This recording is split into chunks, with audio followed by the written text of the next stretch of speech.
Picture this. A merchant stands on the docks of an ancient Miletus, watching ships laden with exotic goods from distant lands. The year is around 640 BC. The air smells of salt and spices.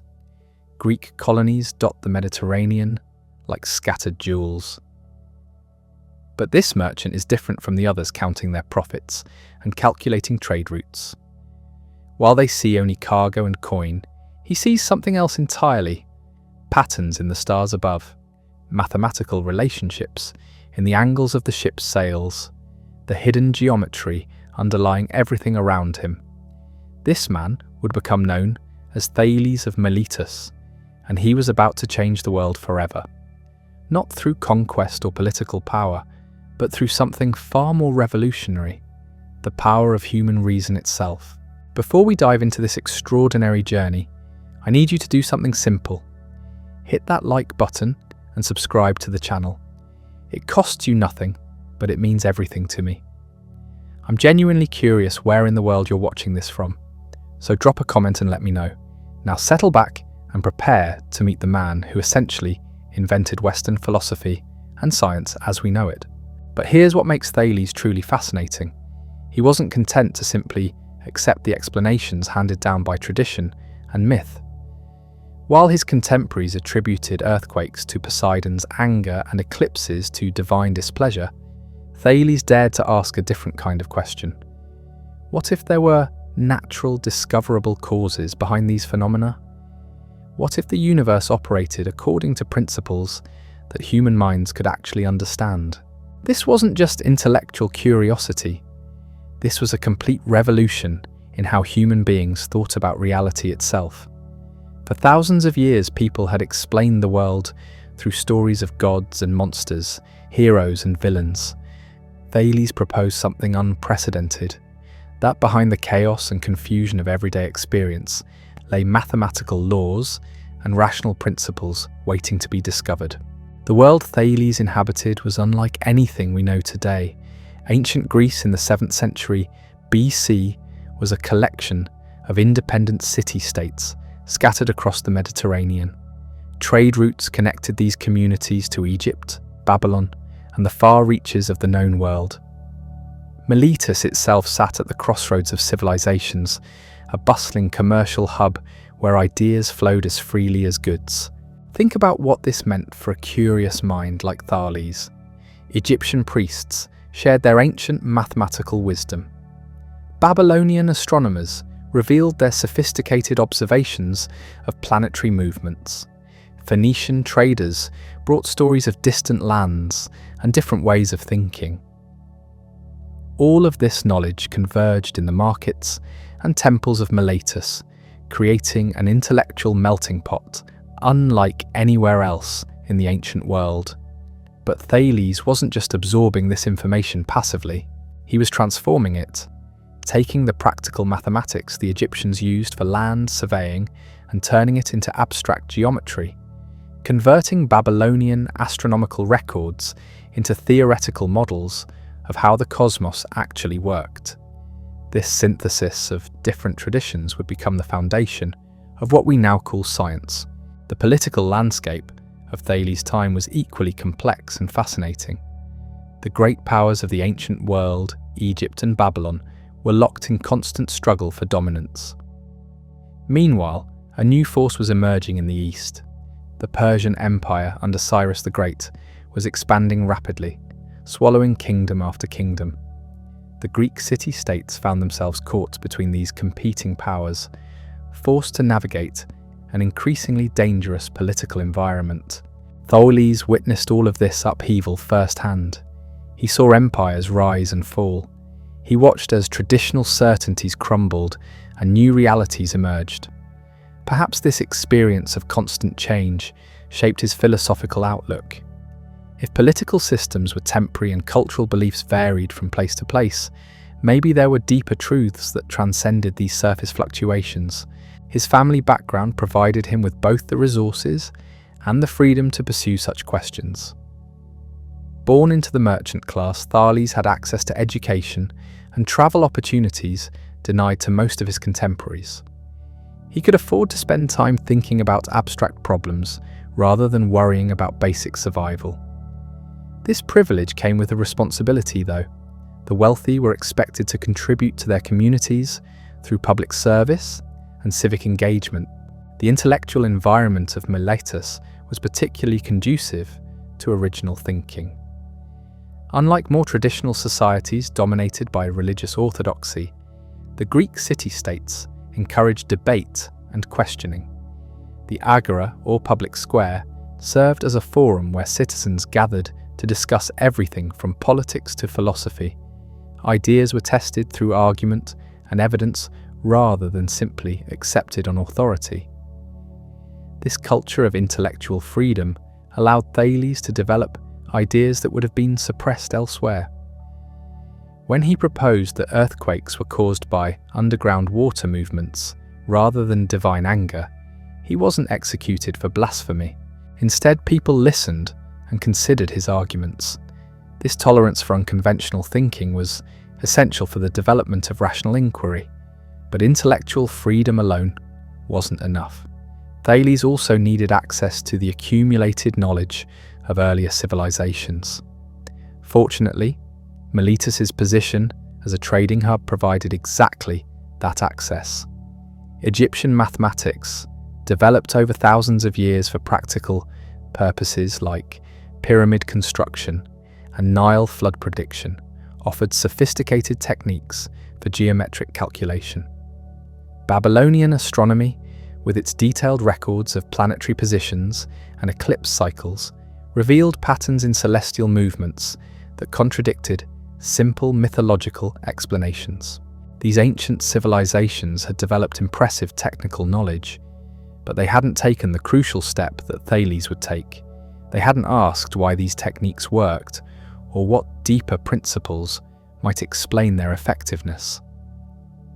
Consider what happened when Thales encountered Egyptian methods for calculating the height of pyramids using shadows. The Egyptians knew that if you measured the shadow of a pyramid at a certain time of day, you could determine its height through simple proportion. They used this technique because it worked, not because they understood why it worked. Thales saw something more. He realized that this wasn't just a practical trick for measuring pyramids. It was an example of a universal mathematical principle. Similar triangles always have proportional sides, regardless of their actual size. This insight transformed a useful technique into abstract geometry, laying the groundwork for mathematical proof itself. The same pattern appeared in his astronomical observations. Babylonian records showed that eclipses occurred in predictable cycles. Most people accepted this as evidence of divine order or cosmic fate. Thales asked a different question. If eclipses follow mathematical patterns, what does that tell us about the physical structure of the cosmos? His answer was revolutionary. The sun, moon, and earth weren't gods following their own mysterious purposes. They were physical objects moving through space according to discoverable laws. Eclipses happened when one object passed between another and a light source. This wasn't magic or divine intervention. It was geometry in action. This insight led to one of the most famous episodes in Thales' life. According to historical accounts, he successfully predicted a solar eclipse that occurred during a battle between the Lydians and the Medes. The sudden darkness so terrified the armies that they immediately made peace, ending years of warfare. Whether this story is literally true or not, it illustrates something crucial about Thales' approach to knowledge. He wasn't content to simply observe natural phenomena. He wanted to understand them well enough to make accurate predictions. This demand for predictive power would become a defining characteristic of scientific thinking. But Thales' intellectual revolution went beyond mathematics and astronomy. He was also grappling with fundamental questions about the nature of reality itself. What is the world ultimately made of? Why do things change? What principles govern the behavior of matter and energy? Traditional Greek mythology offered one set of answers. The world emerged from primordial chaos through through the actions of various gods and titans. Different elements had different divine parents. Change occurred when these supernatural beings decided to intervene in mortal affairs. This was a rich and compelling story, but it left crucial questions unanswered. If the gods could act arbitrarily, how could anyone predict what would happen next? If different materials had completely different origins, why did they sometimes behave in similar ways? If divine intervention explained everything, why did some patterns appear to be absolutely regular and predictable? Thales proposed a radically different approach. Instead of multiple supernatural explanations, he suggested looking for a single natural principle that could account for everything we observe. This principle wouldn't be mysterious or arbitrary. It would be something humans could understand and investigate. His specific answer to this question seems almost childishly simple to us today. Thales argued that everything is ultimately made of water. At first glance, this appears to be obviously wrong. Rocks aren't water, fire isn't water, air isn't water. How could anyone seriously believe such a thing? But remember the context. Thales was trying to find a single substance that could transform itself into all the different materials we observe around us. Water was actually a brilliant choice for several reasons. It's the only common substance that naturally appears in all three states of matter: liquid water, solid ice, gaseous vapor. These dramatic transformations suggested that water possessed unusual powers of change. Water also seemed to be essential for life itself. Plants and animals died without it. Even apparently dry substances like wood contained water that could be extracted through heating. Seeds wouldn't sprout without moisture. Perhaps all living things were essentially elaborate arrangements of water in different forms. Furthermore, water appeared to have the power to shape other materials. Rivers carved channels through solid rock. Waves wore down the hardest cliffs. Floods could dissolve entire hillsides.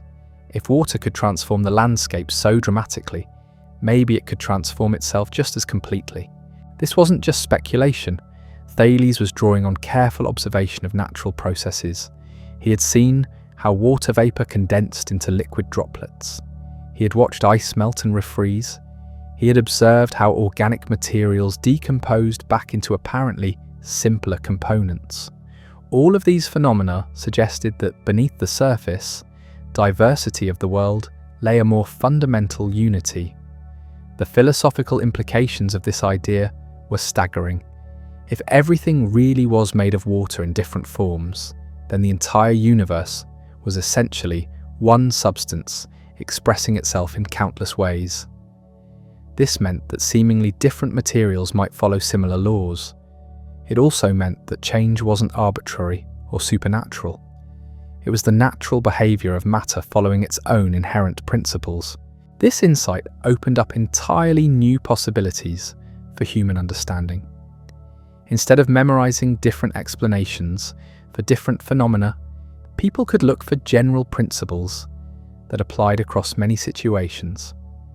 Instead of appealing to divine intervention whenever something unexpected happened, they could investigate the natural causes that produced those results.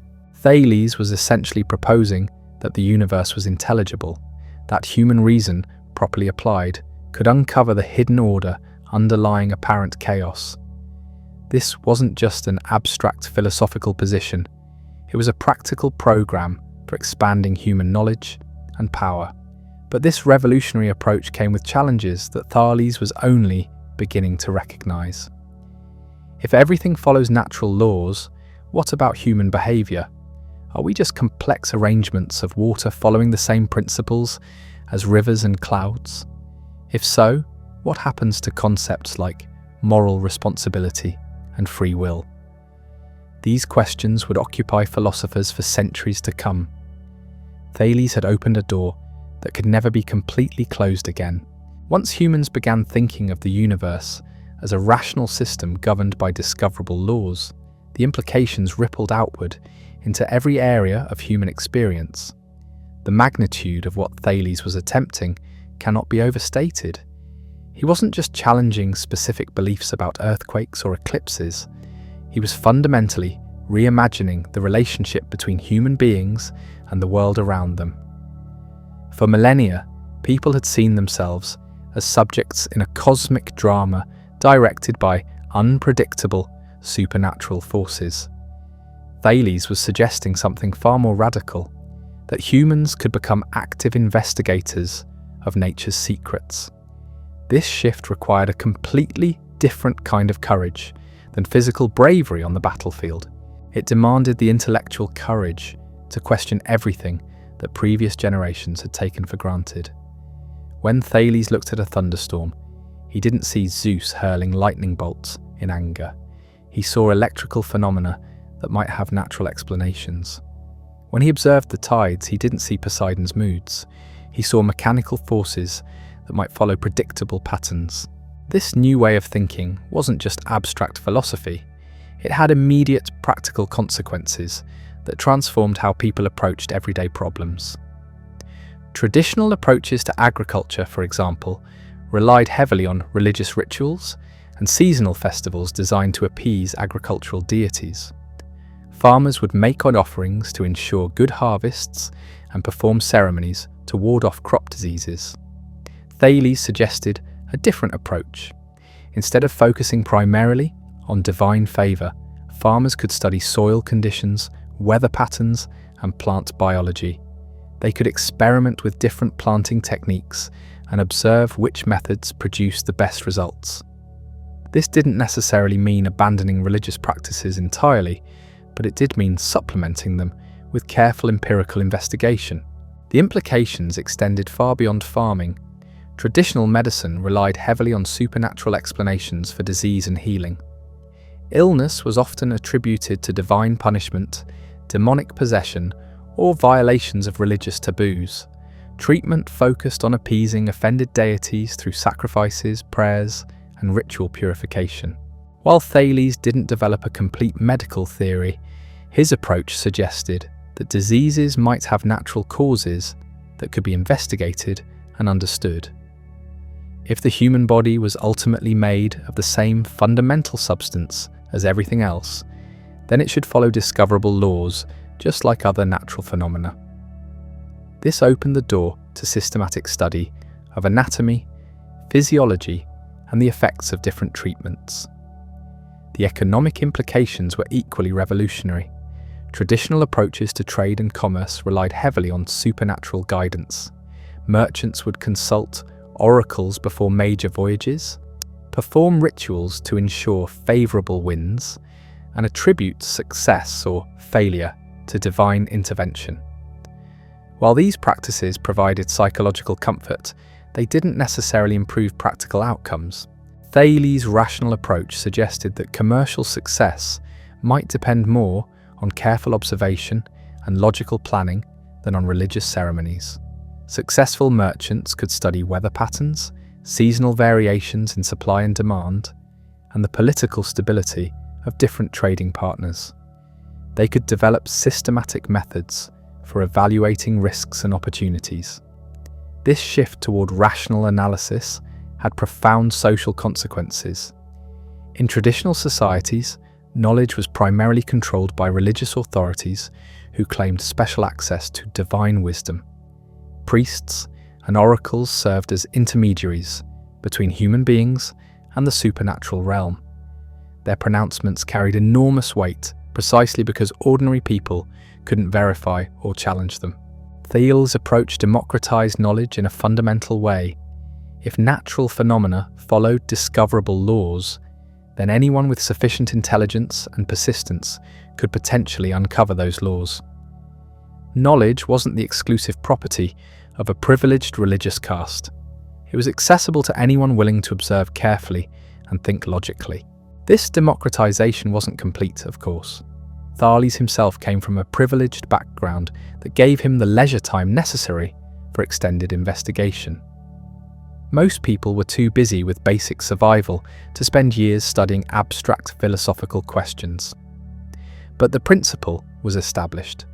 Knowledge was potentially available to all rational beings, not just those with special supernatural connections. The psychological impact of this shift was equally dramatic. Traditional worldviews often left people feeling helpless in the face of natural disasters, disease, and economic uncertainty. If earthquakes were caused by angry gods, there wasn't much ordinary mortals could do except pray and hope for divine mercy. If crop failures resulted from supernatural displeasure, farmers had no recourse except ritual appeasement. Thales offered a different kind of hope. If natural phenomena followed discoverable laws, then humans might eventually learn to predict and even control them. Earthquakes might be prevented through better understanding of geological processes. Diseases might be cured through systematic medical research. Agricultural productivity might be improved through scientific farming techniques. This wasn't naive optimism. Thales understood that the natural world was incredibly complex and that human understanding would always be limited. But he believed that consistent application of rational methods would gradually expand the sphere of human knowledge and control. Each generation could build on the discoveries of previous generations, creating a cumulative process of intellectual progress. The educational implications of this approach were particularly significant. Traditional education focused primarily on memorizing established wisdom and performing prescribed rituals correctly. Students learned to recite epic poems, follow religious ceremonies, and respect established authorities. Critical thinking was generally discouraged because it might lead to dangerous questioning of accepted truths. Thales' approach suggested a completely different educational philosophy. Instead of simply memorizing what previous generations had believed, students should learn to investigate problems for themselves. They should develop skills in observation, logical reasoning, and mathematical analysis. Most importantly, they should learn to question assumptions and test ideas against empirical evidence. This educational revolution didn't happen overnight. Traditional approaches to learning were deeply entrenched and served important social functions, but Thales had planted seeds that would eventually transform how human beings thought about knowledge itself. The idea that understanding comes through investigation rather than revelation would become one of the defining characteristics of Western intellectual culture. The political implications of rational inquiry were equally profound, though they would take centuries to fully develop. Traditional political systems were typically justified through supernatural authority. Kings ruled by divine right. Laws were handed down by gods or inspired prophets. Political legitimacy depended on religious validation rather than popular consent or rational justification. Thales' emphasis on natural law suggested that political systems might also be subject to rational analysis and improvement. If human behavior followed discoverable patterns, then political institutions could potentially be designed more effectively. Instead of simply accepting traditional arrangements because they were ancient or divinely sanctioned, people could evaluate different systems based on their actual results. This wasn't necessarily a call for democracy or revolution. Thales himself seems to have been politically conservative and supportive of existing institutions. But his intellectual methods contained the seeds of more radical political thinking. If reason could illuminate the natural world, why not the social world as well? The religious implications of rational inquiry were perhaps the most sensitive and controversial. Thales wasn't an atheist in the modern sense. He still believed in divine forces and even suggested that the world was full of gods. But his approach to understanding those forces was fundamentally different from traditional religious thinking. Instead of relying primarily on revelation, tradition, and priestly authority, Thales proposed that divine activity could be investigated through careful observation of natural phenomena. If gods were responsible for natural events, then studying those events might reveal something about divine purposes and methods. This wasn't necessarily incompatible with religious belief, but it did challenge the exclusive authority of religious institutions. Some religious authorities were understandably suspicious of this approach. If ordinary people could understand divine activity through rational investigation, what special role remained for priests and prophets? If natural laws could explain phenomena previously attributed to direct divine intervention, what happened to traditional religious explanations? These tensions would persist throughout the development of Western philosophy and science. Some thinkers would try to reconcile rational inquiry with religious faith. Others would see them as fundamentally incompatible. But Thales had opened a conversation that would continue for millennia about the proper relationship between reason and revelation, natural law and divine command. The artistic and cultural implications of rational thinking were equally significant. Traditional art and literature were dominated by mythological themes and religious symbolism. Epic poems celebrated the adventures of gods and heroes. Visual art depicted supernatural beings and sacred narratives. Cultural expressions served primarily to reinforce established religious and social values. Thales' emphasis on natural observation and mathematical relationships suggested new possibilities for artistic expression. If the world contained hidden geometrical harmonies, perhaps those harmonies could be expressed through art and music. If natural phenomena followed beautiful mathematical laws, perhaps human creations could embody those same principles. This wouldn't necessarily mean abandoning traditional themes entirely, but it would open up new avenues for creative exploration. Artists could study natural forms more carefully and try to capture their underlying mathematical structure. Musicians could experiment with mathematical relationships between different tones and rhythms. Architects could design buildings based on geometric principles derived from natural observations. The psychological effects of this cultural shift were profound. Traditional cultures often emphasized human dependence on supernatural forces and the importance of accepting one's predetermined fate. Individual agency was limited, and personal fulfillment came primarily through conformity to established social and religious roles. Thales' approach suggested that humans had far greater potential for understanding and shaping their environment than previously imagined. This didn't necessarily mean rejecting all traditional values, but it did mean taking more personal responsibility for one's intellectual and practical achievements. Success would depend more on careful observation, logical thinking, and persistent effort than on divine favour or social position. This shift toward individual responsibility and rational achievement would eventually transform every aspect of human culture. But in Thales' time, these implications were only beginning to emerge. He was focused primarily on developing his revolutionary approach to understanding natural phenomena, not on working out all of its social and cultural consequences. The mathematical breakthroughs that flowed from Thales' revolutionary thinking were nothing short of extraordinary. While his contemporaries used geometry as a practical tool for construction and land measurement, Thales transformed it into something far more profound. He wasn't content to simply apply inherited techniques. He wanted to understand why these techniques worked and what fundamental principles made them possible.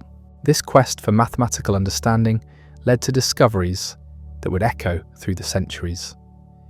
When Thales proved that a circle is bisected by its diameter, he wasn't just solving a practical problem. He was demonstrating that mathematical truths could be established through logical reasoning rather than empirical measurement. This was the birth of mathematical proof as we know it. Consider what this meant for human knowledge. Before Thales, people knew that certain geometric relationships worked because they had tested them repeatedly. Egyptian surveyors knew that a triangle with sides of 3, 4, and 5 units would always have a right angle. They used this knowledge to construct perfectly square corners for their monuments, but they didn't understand why this relationship held true. Thales showed that mathematical relationships weren't just convenient facts discovered through trial and error. They were logical necessities that followed from deeper principles. Once you understood those principles, you could derive new mathematical truths without having to test them physically. This represented a completely new kind of knowledge, more certain than empirical observation, because it was based on logical demonstration rather than sensory experience. The implications rippled far beyond mathematics itself. If logical reasoning could establish mathematical truths with absolute certainty, perhaps it could illuminate other areas of human experience as well. Philosophy, politics, ethics, and even theology might be subject to the same kind of rigorous analysis that Thales applied to geometric problems. But mathematical thinking also presented new challenges that Thales was only beginning to recognize. If mathematical relationships were eternally true and logically necessary, how did they relate to the physical world of change and contingency? Was the perfect circle that existed in mathematical reasoning the same as the imperfect circles that appeared in nature? This question would puzzle philosophers for generations to come. Meanwhile, Thales' astronomical investigations were producing equally revolutionary insights. His prediction of the solar eclipse wasn't just a dramatic demonstration of intellectual power, it revealed something fundamental about the structure of reality itself. The movements of celestial bodies weren't random or arbitrary. They followed precise mathematical patterns that made accurate prediction possible. This discovery transformed how people thought about their place in the cosmos. Traditional astronomy was primarily concerned with divination and religious calendar making.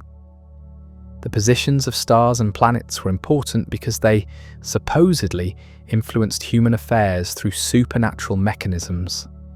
Prediction was possible, but only for those with special access to divine knowledge. Thales suggested a radically different picture.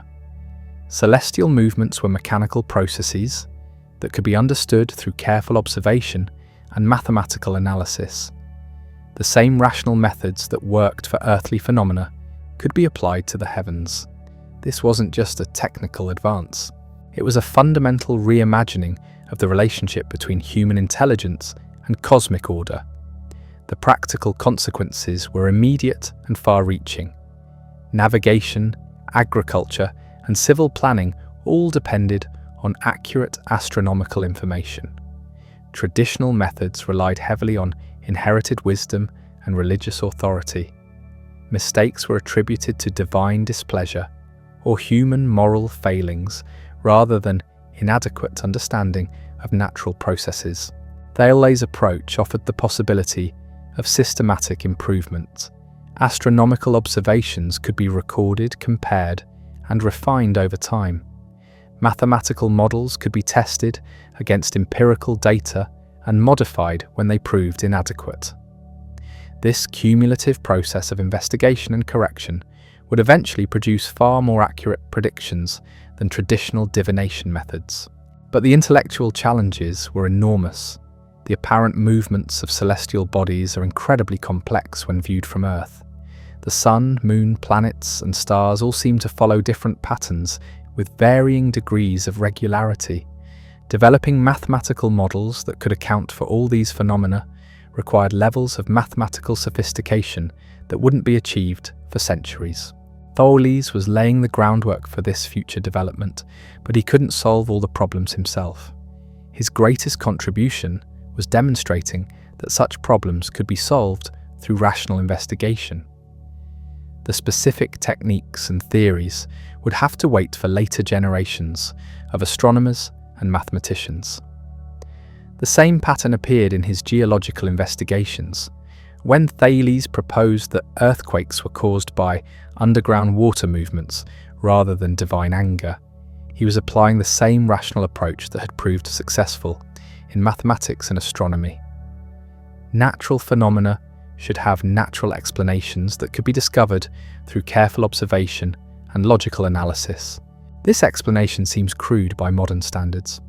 We now understand that earthquakes result from tectonic plate movements driven by thermal convection in the Earth's mantle. Thales' water theory was clearly inadequate, but the important point isn't the specific content of his explanation, it's the method he used to develop it. Instead of simply accepting traditional mythological accounts, Thales looked for observable, physical processes that might account for seismic activity. He noticed that earthquakes often occurred near bodies of water. He observed that water could exert enormous pressure and cause dramatic changes in the landscape. He reasoned that similar processes might operate underground, causing the earth to shake when subterranean waters shifted position. This reasoning process was far more important than the specific conclusion he reached. Thales was demonstrating that natural phenomena could be explained through natural causes. Complex events could be understood as the results of simpler underlying processes. Human intelligence could penetrate behind surface appearances to discover hidden mechanisms of change. The methodology he developed would prove far more durable than any particular theory he proposed. Scientists today still look for natural explanations of natural phenomena. They still try to reduce complex processes to simpler underlying mechanisms. They still test their theories against observational evidence and modify them when necessary. Thales' approach to understanding water itself reveals the same methodological sophistication. When he argued that everything was ultimately made of water, he wasn't just making a wild guess. He was trying to solve a fundamental philosophical problem that had puzzled thinkers for generations. The problem was change itself. How could substances transform into completely different materials while still remaining the same in some deeper sense? How could water become ice or vapor while still being water? How could living things grow, reproduce, and decay while maintaining their essential identities? These questions demanded systematic investigation rather than mythological speculation. Thales' water theory was an attempt to provide a unified explanation for all these diverse phenomena. If everything was really water in different forms, then apparent transformations were just rearrangements of the same underlying substance. This would explain both the diversity of materials we observe and the fundamental unity that seemed to connect them. The theory also suggested specific research programs that could be pursued by future investigators. If water really was the fundamental substance, then careful study of its properties should reveal the basic laws governing all material change. The behavior of water in different states and under different conditions should provide clues about the nature of reality itself. This research program proved incredibly fruitful, even though the specific water theory was eventually abandoned. Later, philosophers and scientists would continue searching for fundamental substances and universal laws. They would develop increasingly sophisticated theories about the nature of matter and energy, but they would use essentially the same methods that Thales had pioneered. The psychological impact of these intellectual breakthroughs cannot be overstated.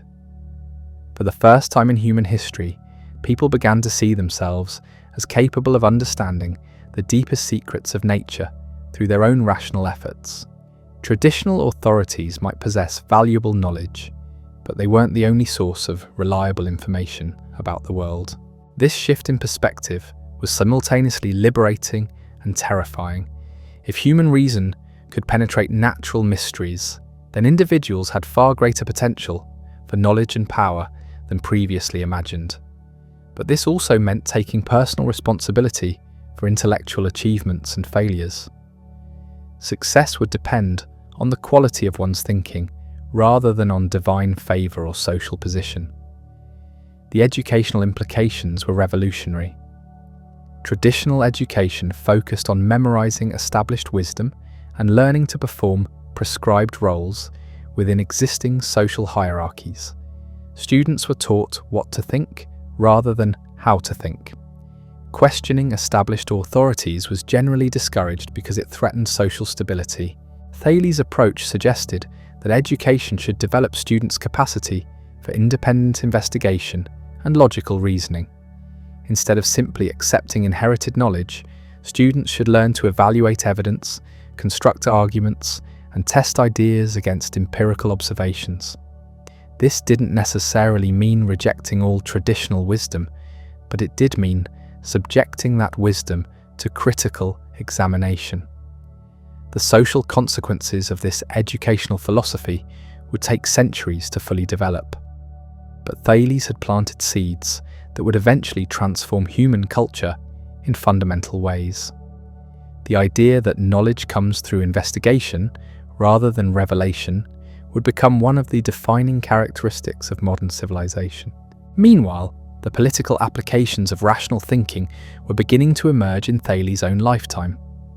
According to historical accounts, he played important roles in several diplomatic negotiations and political reforms. His reputation for wisdom and his ability to predict natural phenomena gave him considerable influence in public affairs. But Thales' political involvement was guided by the same rational principles that informed his scientific investigations.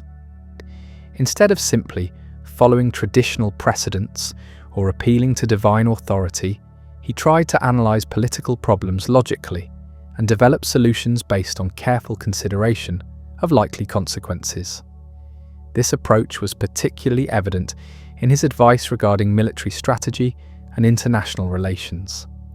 When Persian expansion threatened the independence of Greek city-states, Thales reportedly urged his fellow Milesians to form defensive alliances based on realistic assessments of military capabilities rather than wishful thinking or ethnic prejudices. His recommendations weren't always popular, especially when they conflicted with traditional loyalties or short-term interests, but they demonstrated the potential value of applying rational analysis to political problems. Decisions based on careful reasoning and accurate information were more likely to produce successful outcomes than decisions based on emotion, tradition, or supernatural guidance. The economic applications of rational thinking were equally significant. Thales' background as a merchant had given him first-hand experience with the practical challenges of trade and commerce. He understood that success in business required accurate information, logical planning, and systematic risk assessment. According to one famous story, Thales used his astronomical knowledge to predict an exceptionally good olive harvest.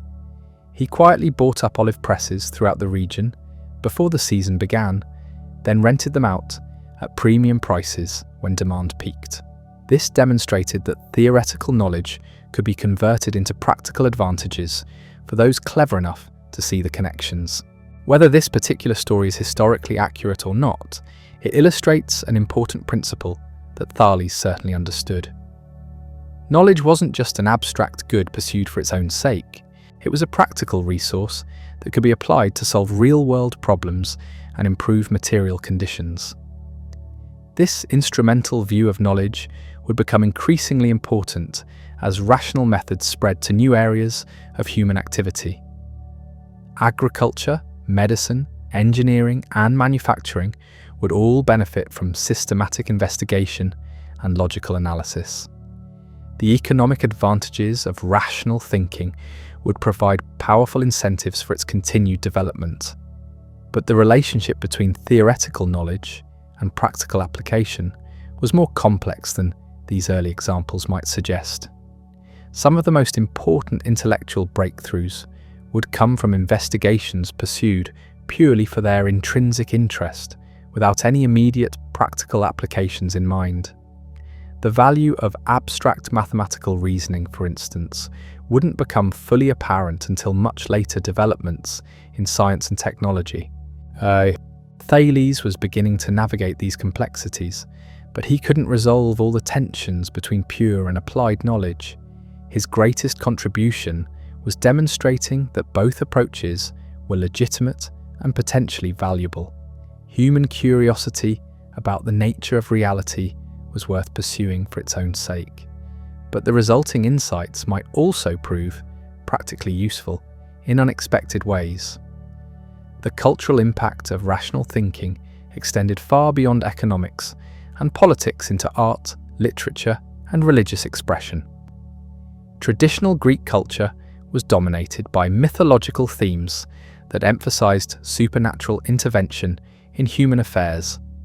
Epic poems celebrated the adventures of gods and heroes whose actions followed emotional logic rather than natural law.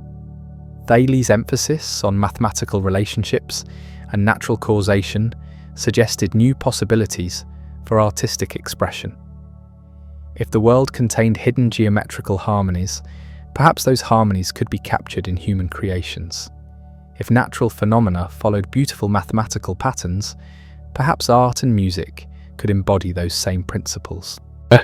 This didn't mean abandoning traditional themes entirely, but it did open up new avenues for creative exploration.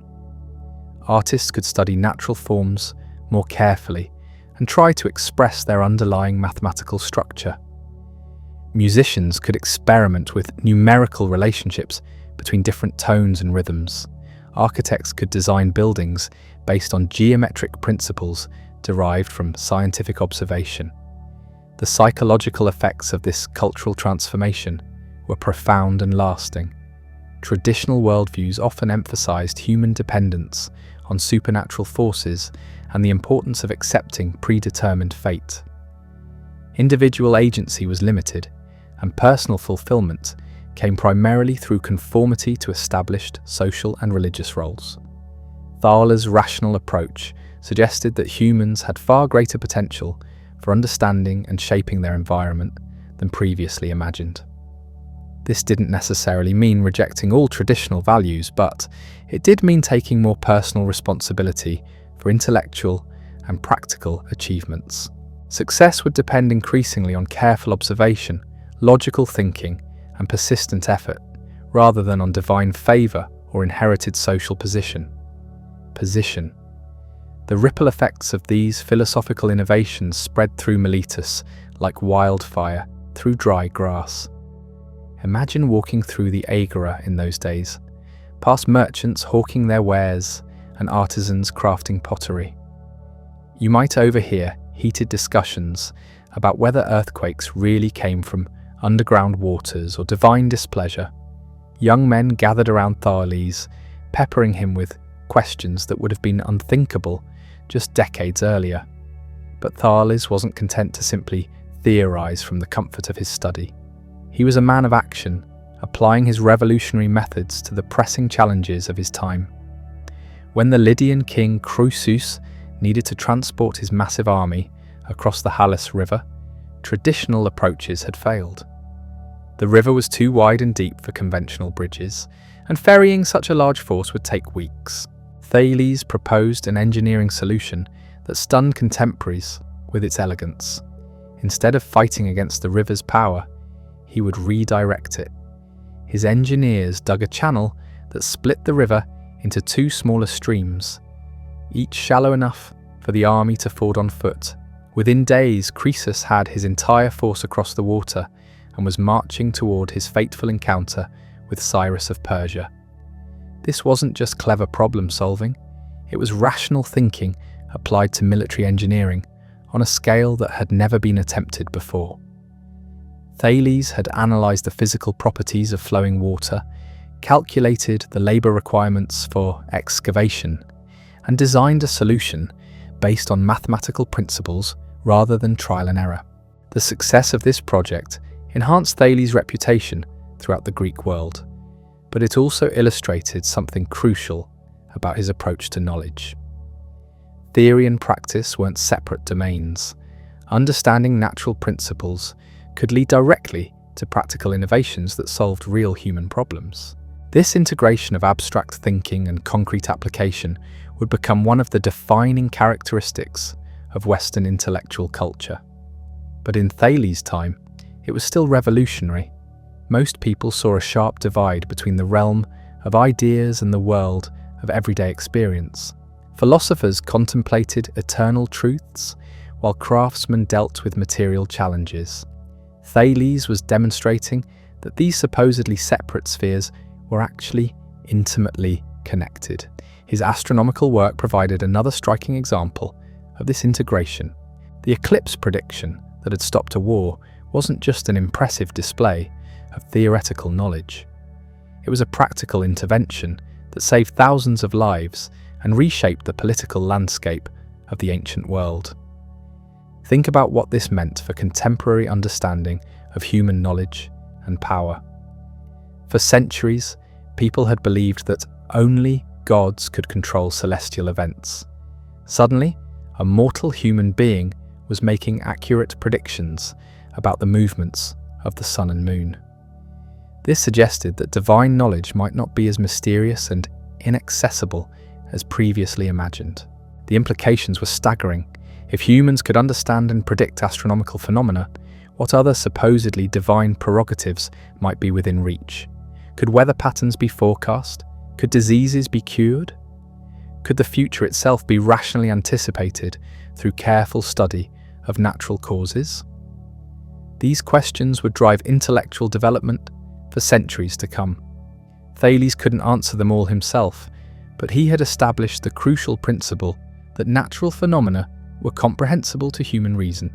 The specific techniques and theories could be developed by later generations, but the fundamental confidence in rational investigation was now established. Meanwhile, Thales' business activities were providing additional evidence for the practical value of systematic thinking. His merchant background had taught him to analyze market conditions, evaluate risks, and make calculated investments based on available information rather than wishful thinking or superstition. The olive press story, whether literally true or not, captures something essential about his approach to economic activity. Instead of simply accepting market prices as fixed by fate or divine will, Thales looked for underlying patterns that might create opportunities for profit. His astronomical knowledge allowed him to predict agricultural yields with greater accuracy than competitors who relied on traditional methods. This wasn't just personal enrichment, it was a demonstration that rational analysis could generate material benefits for entire communities. Better predictions led to more efficient resource allocation, which improved living standards for everyone involved in the economic system. The educational implications of these successes were particularly significant. Young people throughout Miletus began seeking out Thales as a teacher, eager to learn the methods that had produced such remarkable results. But Thales wasn't interested in simply transmitting technical information or practical skills. He wanted to develop his students' capacity for independent, rational investigation. Traditional educational approaches focused on memorizing established wisdom and learning to perform specific roles within existing social hierarchies. Students learned what their teachers knew, but they weren't encouraged to go beyond that inherited knowledge. Innovation was rare because questioning established methods was generally discouraged. Thales pioneered a radically different educational philosophy. Instead of treating students as passive recipients of information, he engaged them as active participants in the process of discovery. He posed problems and guided students through the reasoning process needed to solve them. He demonstrated methods rather than simply stating conclusions. This approach required far more intellectual effort from both teacher and students than traditional methods. It was easier to memorize established formulas than to understand the principles that made those formulas work. But the results were dramatically superior. Students who learned to think for themselves could adapt to new situations and solve novel problems that hadn't been anticipated by their teachers. The psychological impact of this educational revolution cannot be overstated. Students began to see themselves as potential discoverers of new knowledge rather than simply preservers of ancient wisdom. This shift in self-perception would have profound consequences for the development of human culture and civilization. But Thales' influence extended far beyond formal education into the broader intellectual culture of his time. His example inspired other thinkers throughout the Greek world to apply rational methods to their own areas of interest.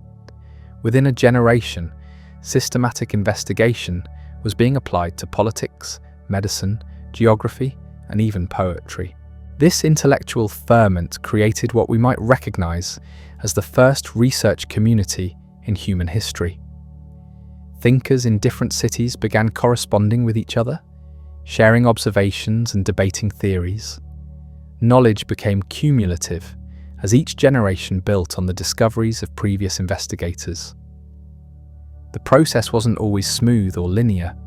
Many early theories proved inadequate and had to be abandoned or significantly modified. Some investigations led to dead ends that consumed years of effort without producing useful results. But the overall trajectory was clearly upward. Each generation understood more about the natural world than the previous one. Thales lived to see the beginning of this intellectual revolution, though he couldn't anticipate all of its eventual consequences. He died around 546 BC, at roughly the same time that Cyrus was completing his conquest of the Lydian kingdom. The political world that had shaped his early life was disappearing, but the intellectual methods he had pioneered would prove far more durable than any political system. The circumstances of his death became the subject of various stories, some probably legendary. According to one account, he died while watching an athletic competition, overcome by heat and the excitement of the crowd. Another version claims he died of thirst and exhaustion while conducting astronomical observations on a summer night. These stories, whether factually accurate or not, capture something important about Thales' character and priorities. He remained intellectually curious and actively engaged with the world around him until the very end of his life. Death found him pursuing knowledge rather than resting on past achievements. His funeral became a celebration of intellectual achievement unlike anything the ancient world had previously seen. Delegations arrived from throughout the Greek world to honor a man who had transformed human understanding of nature and reason. Poets composed verses celebrating his discoveries. Philosophers delivered orations analyzing his contributions to human knowledge. But perhaps the most fitting tribute was the continued development of the rational methods he had pioneered. His students and intellectual successors didn't simply preserve his specific theories unchanged. They applied his investigative techniques to new problems and refined his approaches based on their own discoveries. Within decades of his death, Anaximander was developing more sophisticated cosmological theories. Anaximenes was proposing alternative explanations for meteorological phenomena. Heraclitus was exploring the philosophical implications of constant change. Each of these thinkers built on Thales' foundation while pushing rational inquiry in new directions. The institutional legacy was equally important. The intellectual community that had formed around Thales continued to flourish in Miletus and spread to other Greek cities. Formal schools of philosophy began to emerge, providing systematic training in rational investigation and logical reasoning. These institutions would eventually evolve into the great philosophical academies of classical antiquity. Plato's Academy, Aristotle's Lyceum, and the various Hellenistic schools all trace their intellectual lineage back to the pioneering work of Thales and his immediate successors. The mathematical legacy proved particularly enduring. Thales' geometric proofs became standard elements of mathematical education throughout the ancient world.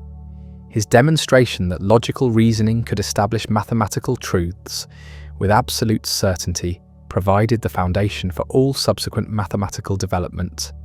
Euclid's Elements, compiled several centuries later, included several theorems that were first proved by Thales. The logical structure of Euclidean geometry, with its emphasis on rigorous proof and systematic deduction, reflected principles that Thales had established in his groundbreaking mathematical work.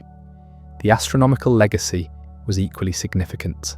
Thales' successful eclipse predictions demonstrated that celestial phenomena could be understood through rational investigation rather than supernatural revelation.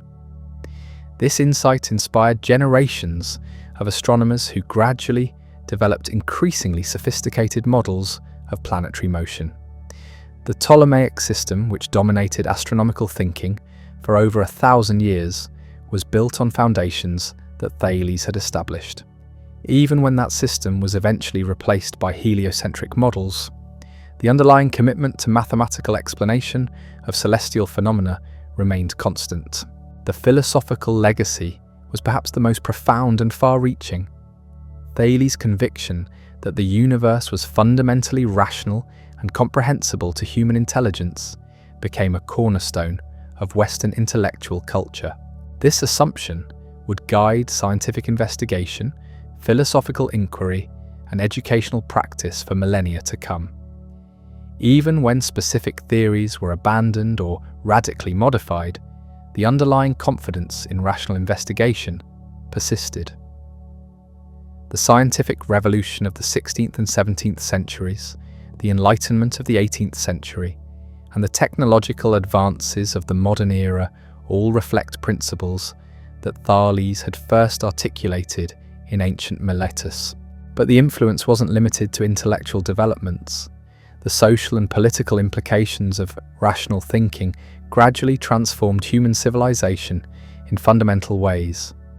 Democratic institutions, legal systems based on evidence and logical argument, economic theories grounded in systematic observation, all reflect the rational approach that Thales had pioneered. The religious implications proved more complex and controversial. Thales himself wasn't an atheist and didn't see rational investigation as incompatible with religious belief. But his methods inevitably challenged traditional religious authorities who claimed exclusive access to divine knowledge. Over time, this tension would lead to various attempts at synthesis between rational inquiry and religious faith. Some thinkers would argue that reason and revelation were complementary paths to truth. Others would see them as fundamentally incompatible. But none could ignore the challenge that Thales had posed to purely authoritarian approaches to knowledge. The artistic and cultural implications took longer to develop, but proved equally significant. The rational appreciation of mathematical beauty that Thales had pioneered would eventually influence architecture, music, painting, and literature. The classical emphasis on proportion, harmony, and geometric order reflected principles that he had first applied to understanding the natural world. Renaissance artists who studied mathematical perspective and classical architects who designed buildings based on geometric principles were applying insights that traced back to Thales' revolutionary integration of mathematics and empirical observation. The economic implications became increasingly apparent as rational methods spread to commercial and technological applications. The systematic approach to problem solving that Thales had demonstrated in his engineering projects would eventually transform manufacturing, transportation, agriculture, and finance. The Industrial Revolution of the 18th and 19th centuries reflected the same confidence in human reason and technological innovation that Thales had first expressed in ancient Miletus. The specific techniques were vastly more sophisticated, but the underlying philosophy was recognizably similar.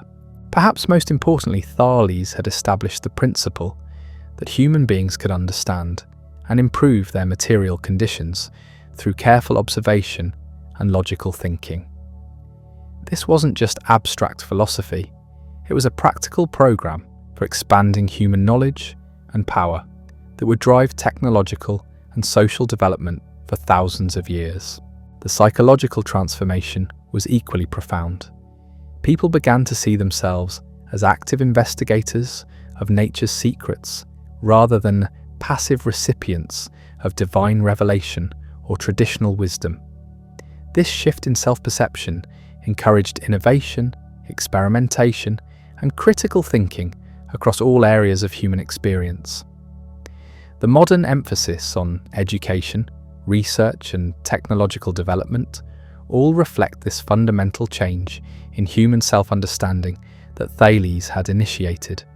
We still live in a world shaped by his conviction that rational investigation can unlock the secrets of nature and improve the human condition. But Thales' greatest achievement wasn't any particular discovery or theory he developed. It was his demonstration that human reason could be systematically applied to understand the natural world. This methodological insight proved far more valuable than any specific conclusion he reached about water, earthquakes, or eclipses. The questions he taught people to ask were more important than the answers he provided. How do natural phenomena actually work? What evidence supports different explanations? How can theories be tested and refined? These questions continue to drive human inquiry today, more than 2.5 millennia after his death. In our next exploration, we'll see how Thales' intellectual revolution spread throughout the Greek world, inspiring new generations of thinkers who would build on his foundations while pushing rational inquiry in directions he could never have imagined. Do you never have imagined? As news of Thales' revolutionary methods spread across the Mediterranean, something unprecedented began to happen. In cities throughout the Greek world, young minds started questioning everything their ancestors had taken for granted. The intellectual fire that had begun in Miletus was spreading, carried by merchants, travellers, and students who had witnessed the power of rational investigation firsthand. But this wasn't just academic curiosity spreading from one philosophical school to another. This was a fundamental transformation in how human beings approached the deepest questions of existence. In Ephesus, a brooding thinker named Heraclitus was applying Thales' methods to the problem of change itself. If everything was indeed made of water as Thales suggested, why did the world seem to be in constant flux? Perhaps change wasn't an illusion to be explained away, but the fundamental nature of reality itself. Heraclitus developed his famous doctrine that you cannot step into the same river twice, but he wasn't just making a poetic observation about flowing water. He was using Thales' rational approach to argue that change and conflict were the driving forces behind all natural phenomena. The harmony we observe in nature doesn't come from static perfection, but from the dynamic balance between opposing forces. This was Thales' legacy in action. His student wasn't simply accepting the water theory, his dogma. He was using the investigative methods Thales had pioneered to develop new and more sophisticated explanations for natural phenomena. The teacher's specific conclusions mattered less than the intellectual tools he had provided for future inquiry. Meanwhile, in nearby Miletus itself, Anaximander was pushing rational cosmology in even more ambitious directions. If Thales was right that everything came from a single fundamental substance, perhaps that substance wasn't water at all. Maybe it was something more abstract, something he called the apeiron, or the boundless. This infinite, indefinite substance could transform itself into all the specific materials we observe without being limited to the properties of any particular element. Anaximander's innovation went far beyond terminology. He was demonstrating that rational thinking could lead to increasingly abstract and sophisticated theories about the nature of reality. The specific substance mattered less than understanding the logical principles that governed cosmic transformation. This was exactly the kind of theoretical development that Thales' methods were designed to encourage. But Anaximander didn't stop with abstract cosmology. He applied the same rational principles to create the first known map of the inhabited world. Instead of relying on mythological geography or traditional folklore about distant lands, he systematically collected information from travellers and merchants, then used geometric principles to create a coherent visual representation of the known world. This map was revolutionary, not because of its accuracy, which was limited by available information, but because of its methodology. Anaximander was treating geography as a rational science subject to systematic investigation and logical organization. The same principles that worked for understanding cosmic processes could be applied to earthly phenomena, like the distribution of continents and oceans. The practical implications were enormous. Merchants could use such maps to plan more efficient trade routes. Military commanders could develop better strategic plans. Colonial expeditions could make more informed decisions about where to establish new settlements. Rational geography was becoming a tool for expanding human knowledge and power in exactly the ways Thales had envisioned. The third great Milesian thinker, Anaximenes, took the investigation in yet another direction. He agreed with Thales that everything was made of a single fundamental substance, but he argued that this substance was air rather than water. Air could be compressed into denser materials like water and earth, or rarefied into more subtle substances like fire. This explained the apparent diversity of matter while maintaining underlying unity. More importantly, Anaximenes was developing a mechanical explanation for cosmic processes. The movements of celestial bodies, the formation of clouds, the occurrence of earthquakes could all be understood as the results of air currents operating according to discoverable natural laws. The universe was becoming a vast machine whose operations could be predicted and understood through careful observation and logical analysis. This mechanistic approach represented a crucial development in rational thinking. Instead of simply identifying a fundamental substance, Anaximenes was trying to explain how that substance operated to produce all the phenomena we observe. He was moving from static descriptions to dynamic theories that could account for change and motion in precise, predictable ways. The Milesian school had become something unprecedented in human history, a community of thinkers who built systematically on each other's work while subjecting all theories to critical examination and potential revision. Knowledge was becoming cumulative in a way that had never been possible when wisdom was transmitted primarily through religious tradition or craft apprenticeship. But the influence of Thales' methods was spreading far beyond Miletus and its immediate intellectual descendants. In the Greek colonies of southern Italy, an entirely different kind of rational community was emerging around the semi-legendary figure of Pythagoras. While the Milesians focused primarily on natural philosophy and cosmology, the Pythagoreans were discovering the profound connections between mathematics and reality that Thales had only begun to explore. Pythagoras himself remains a shadowy figure, surrounded by legends that make it difficult to determine his actual contributions to mathematical and philosophical development. But the community that formed around his teachings produced some of the most important mathematical discoveries in human history. The famous Pythagorean theorem, the mathematical relationships underlying musical harmony, the geometric principles governing regular polygons, all emerged from this intense focus on numerical relationships. More importantly, the Pythagoreans were developing a comprehensive worldview based on the conviction that number was the fundamental principle underlying all reality. This wasn't just a refinement of Thales' water theory. It was a completely different approach to understanding the relationship between mathematical thinking and physical phenomena. Where Thales had used mathematics as a tool for investigating natural processes, the Pythagoreans argued that mathematical relationships were the deepest truth about nature itself. The harmony of the spheres wasn't just a poetic metaphor, it was a literal description of the mathematical ratios that governed celestial motion. Musical consonants revealed the same numerical principles that structured the entire cosmos.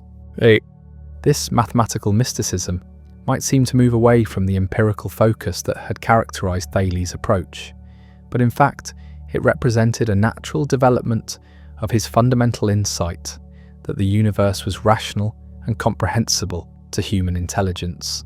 If mathematical relationships could explain geometric theorems and astronomical cycles, perhaps they could explain everything else as well.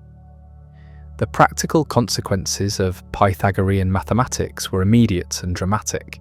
Architecture, music, engineering, and navigation all benefited from increasingly sophisticated mathematical techniques.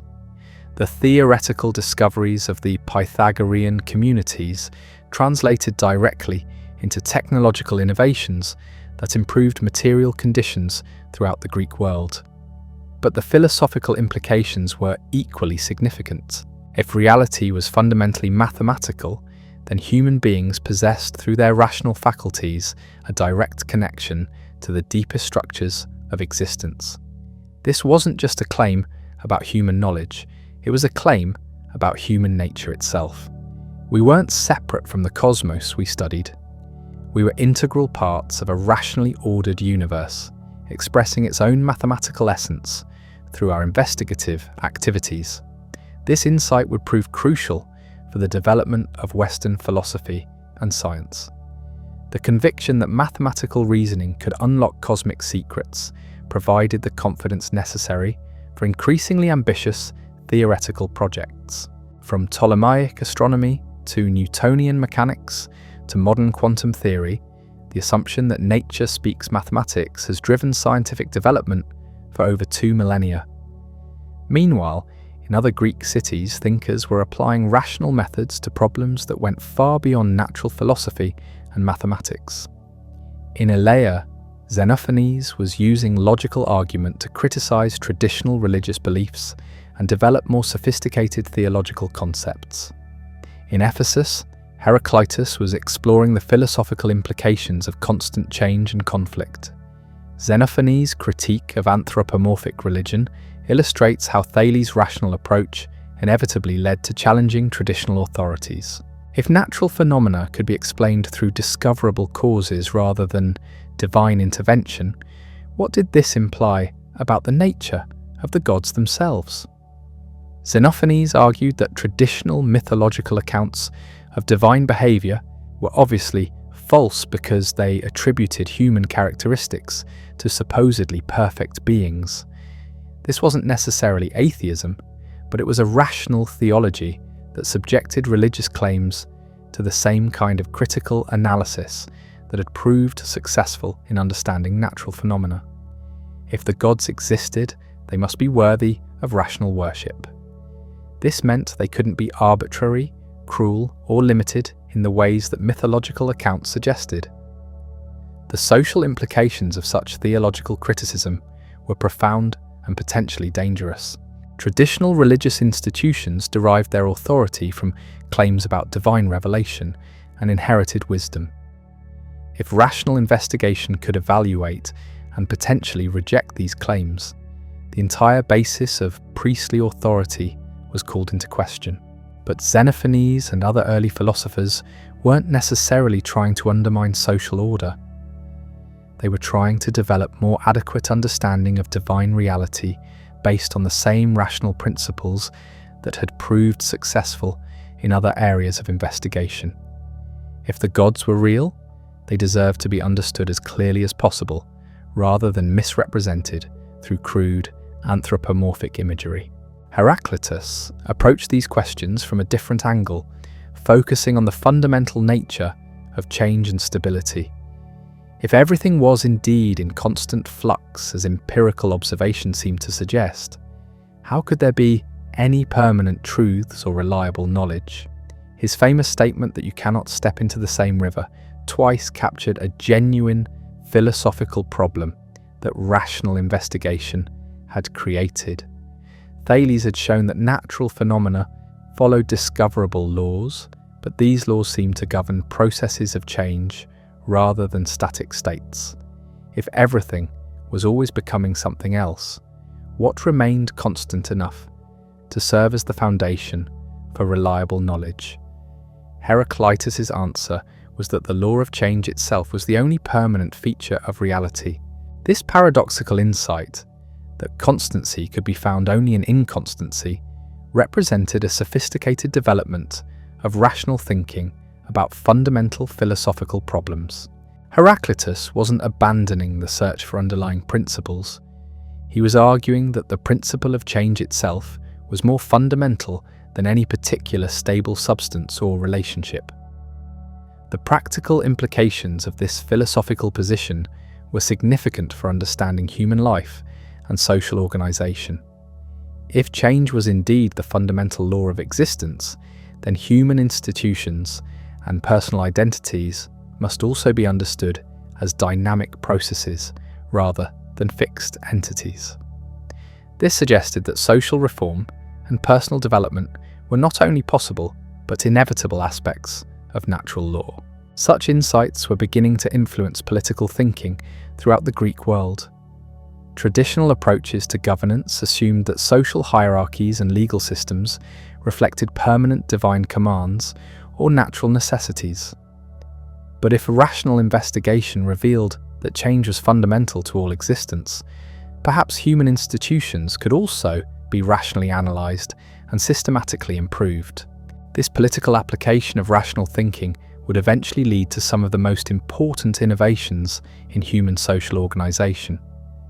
Democratic institutions, legal systems based on evidence and argument, economic theories grounded in systematic observation, all reflected the conviction that human communities could be improved through careful reasoning and empirical investigation.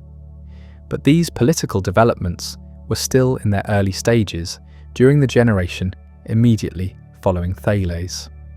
The primary focus remained on developing and refining the methods of rational investigation that he had pioneered. Each new application revealed both the power and the limitations of human reason, creating new problems that demanded increasingly sophisticated solutions. The geographical spread of these intellectual innovations was facilitated by the expanding network of Greek colonies and trading relationships. Ideas developed in Miletus could be quickly transmitted to communities throughout the Mediterranean.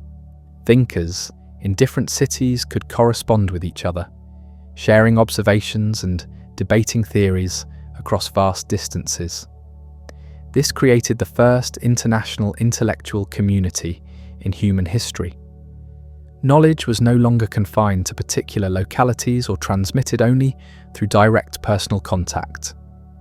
Written records allowed complex arguments to be preserved and circulated widely. Mathematical proofs could be checked and verified by investigators who had never met their original developers. The cumulative effect was an acceleration of intellectual development that had never been possible under traditional systems of knowledge transmission. Each generation could build more systematically on the achievements of previous investigators because those achievements were recorded, organised, and made available for critical examination. But this intellectual revolution also created new kinds of problems that hadn't existed under traditional authority-based systems.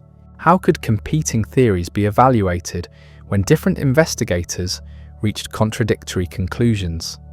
What criteria should be used to judge the adequacy of different explanations? How could the reliability of observational evidence be assessed? These methodological questions would occupy philosophers and scientists for centuries to come. Thales had shown that rational investigation was possible and potentially fruitful, but he hadn't provided complete solutions to all the problems that such investigation created. Later thinkers would have to develop increasingly sophisticated approaches to logic, evidence, and theoretical evaluation. The psychological impact of these intellectual developments was equally profound and lasting.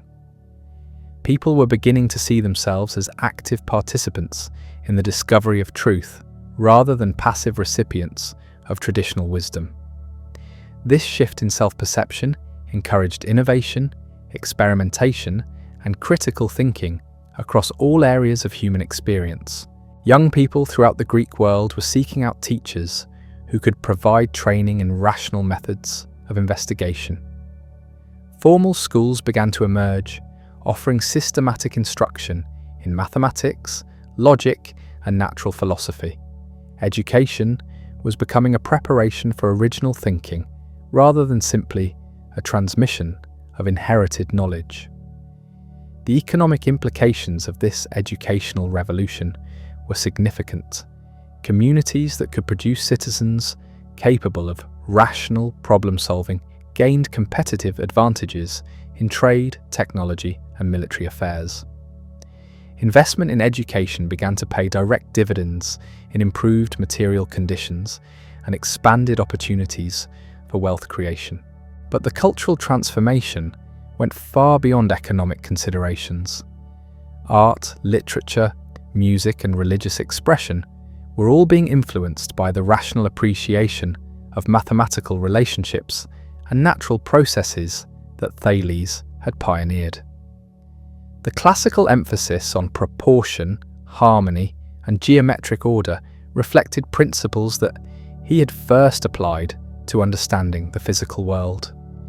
The architectural achievements of the classical period, the mathematical sophistication of Greek musical theory, the logical structure of dramatic poetry, all showed the influence of rational thinking that had begun with Thales' revolutionary approach to natural philosophy.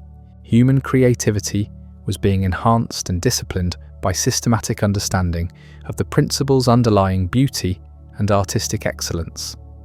As we prepare to explore the next phase of this intellectual revolution, it's important to recognize that we're witnessing the birth of something unprecedented in human history.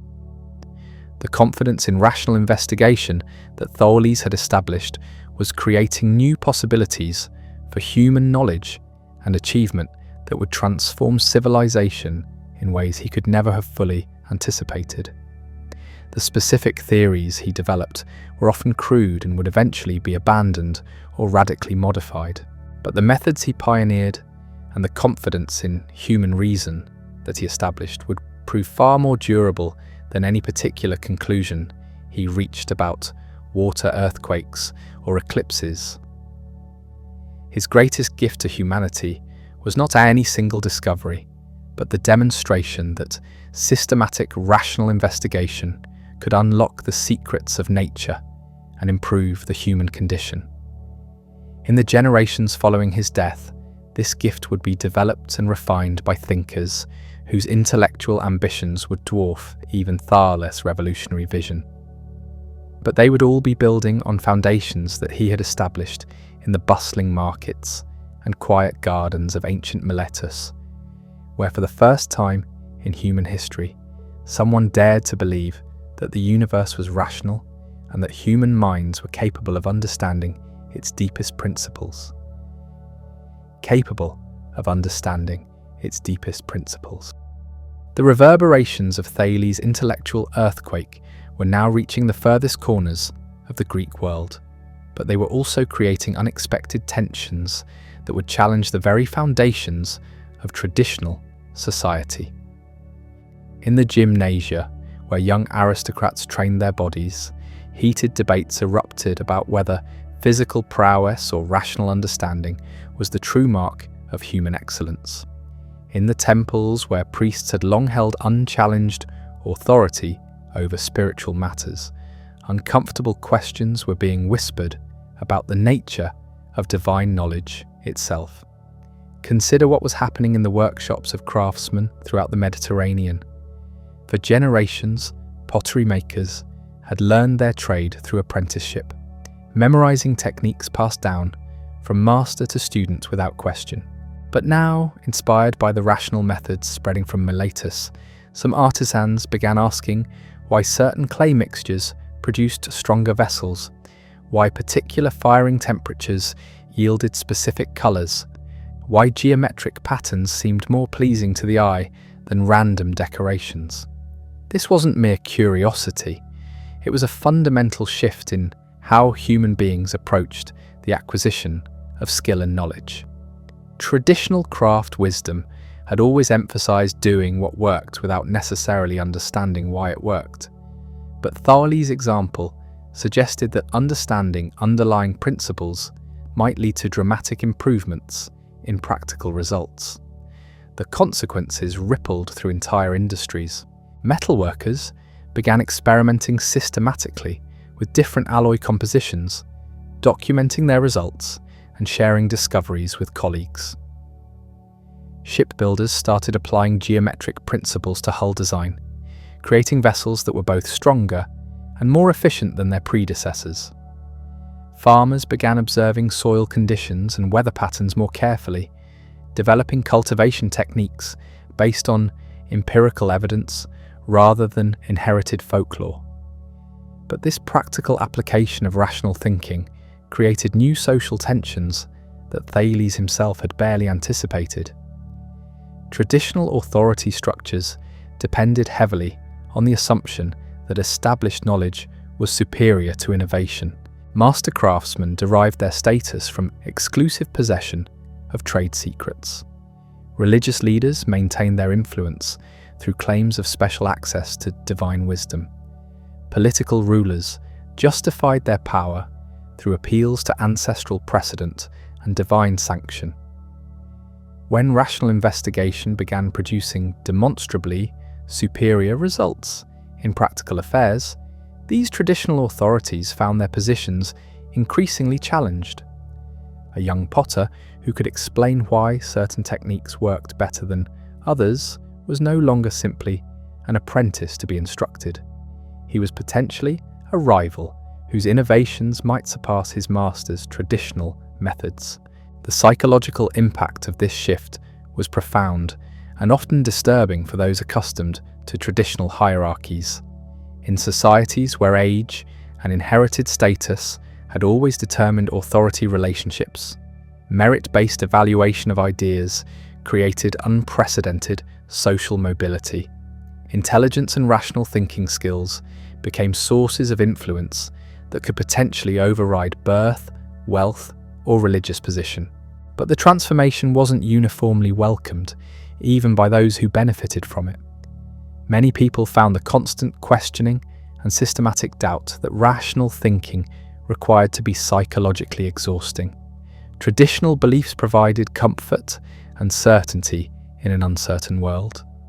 The rational approach demanded that all claims be subjected to critical examination, creating a state of perpetual intellectual vigilance that not everyone was prepared to maintain. Religious communities faced particularly acute challenges as rational methods spread throughout Greek society. Traditional theological explanations had provided comprehensive answers to fundamental questions about human existence and cosmic purpose. But these answers were increasingly being challenged by thinkers who demanded empirical evidence and logical consistency rather than faith and tradition. Some religious leaders attempted to accommodate rational thinking by developing more sophisticated theological arguments. They argued that divine intelligence was itself rational, and that understanding natural laws was actually a form of religious devotion. The mathematical harmonies that governed celestial motion revealed divine wisdom rather than contradicting it. Rational investigation was simply another path toward appreciating cosmic perfection. Other religious authorities saw rational thinking as fundamentally threatening to spiritual truth. They argued that the most important realities were beyond human comprehension, and that attempts to understand divine purposes through natural investigation were both futile and impious. Mystery and faith were essential aspects of religious experience that rational analysis could only distort or destroy. These theological debates had immediate practical consequences for educational policy and social organisation. Communities that embraced rational investigation invested heavily in mathematical and philosophical training for their young people. They established libraries, supported travelling teachers, and encouraged intellectual exchange with other cities. Knowledge was becoming a form of wealth that communities competed to acquire and develop. But communities that remained committed to traditional authorities often viewed these intellectual innovations with suspicion and hostility. They saw rational thinking as potentially subversive of social order and religious devotion. Some cities actually banned certain forms of philosophical teaching, fearing that critical thinking would undermine civic loyalty and moral behaviour. The economic implications of this cultural divide were becoming increasingly apparent. Cities that embraced rational methods gained significant advantages in trade, technology, and military affairs. Their citizens could solve practical problems more effectively, develop superior products, and adapt more quickly to changing circumstances. Investment in education and intellectual development produced measurable returns in material prosperity and political power. Meanwhile, communities that resisted intellectual innovation found themselves gradually falling behind in economic competition. Their traditional methods, while often sophisticated and effective within established parameters, couldn't match the systematic improvements that rational investigation made possible. The gap between progressive and conservative cities began widening in ways that would reshape the entire political landscape of the ancient world. Individual lives were being transformed just as dramatically as entire communities. Young people who learned rational thinking methods discovered that they possessed tools for understanding and influencing their environment that previous generations had never imagined possible. Personal agency was expanding as people realized that careful observation and logical reasoning could solve problems that had previously seemed intractable. But this expansion of individual capability came with corresponding increases in personal responsibility. Traditional societies had clear guidelines for behavior based on inherited roles and divine commands. Rational thinking demanded that individuals evaluate different courses of action based on evidence and logical analysis rather than simply following established precedents. This psychological burden of choice and responsibility was liberating for some people, but overwhelming for others. The intellectual courage required for systematic questioning wasn't equally distributed throughout the population.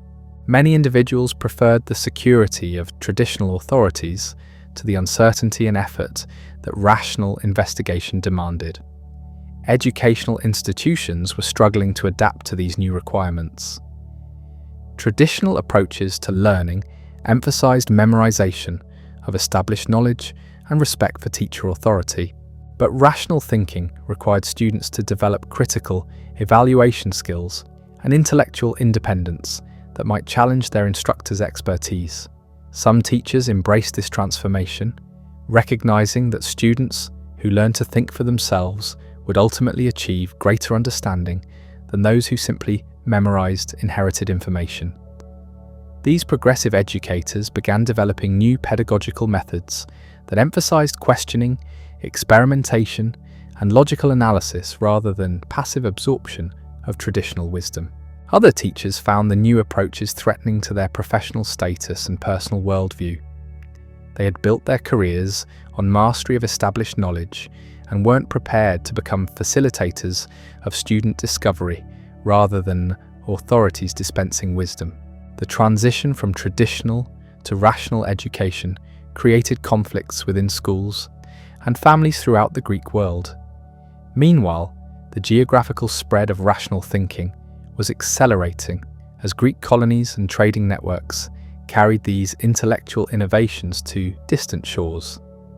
In the Black Sea region, colonists were applying geometric principles to city planning and agricultural development. In Spain and southern France, Greek merchants were introducing mathematical techniques for navigation and commercial calculation. But the cultural transmission wasn't simply one-directional from Greek centres to barbarian peripheries.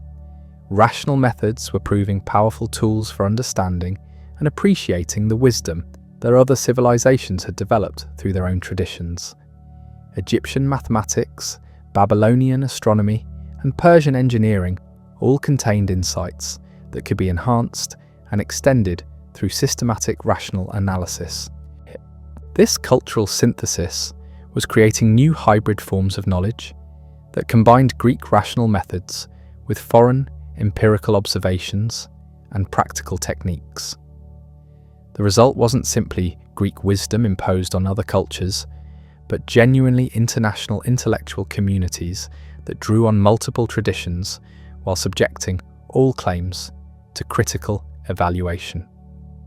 The political implications of these developments were becoming increasingly complex and potentially explosive. Traditional forms of political authority had depended heavily on religious sanction and inherited legitimacy. But rational thinking suggested that political institutions, like natural phenomena, might be subject to systematic analysis and improvement. Some Greek cities began experimenting with new forms of governance that incorporated rational principles of decision-making. Instead of relying solely on traditional precedents or divine guidance, political leaders started using systematic evidence collection and logical analysis to evaluate policy alternatives. This wasn't yet democracy in the modern sense, but it was a movement toward more rational and accountable forms of political authority. But these political innovations created tensions with neighbouring communities that remained committed to traditional forms of governance. Kings and aristocrats who ruled through inherited authority saw rational political analysis as threatening to their legitimacy. If political institutions could be rationally evaluated and reformed, what justified the continued dominance of established ruling classes? Military affairs were being transformed just as dramatically as civilian politics. Traditional approaches to warfare had emphasized individual heroism, divine favor, and inherited military traditions. But rational analysis suggested that systematic study of logistics, engineering, and tactical coordination might be more important than personal courage or religious devotion. Some military commanders began applying mathematical principles to fortress design, supply chain management, and battlefield coordination. They studied the engineering techniques of different cultures, analysed the strengths and weaknesses of various weapon systems, and developed training methods based on empirical observation of what actually worked in combat. These innovations produced measurable improvements in military effectiveness, but they also challenged traditional concepts of honour and heroism that had defined warrior culture for centuries. Rational military science emphasized collective efficiency over individual glory, systematic preparation over spontaneous inspiration, and technological advantage over personal prowess. The cultural impact of these military changes extended far beyond professional soldiers to affect entire societies' understanding of conflict and cooperation.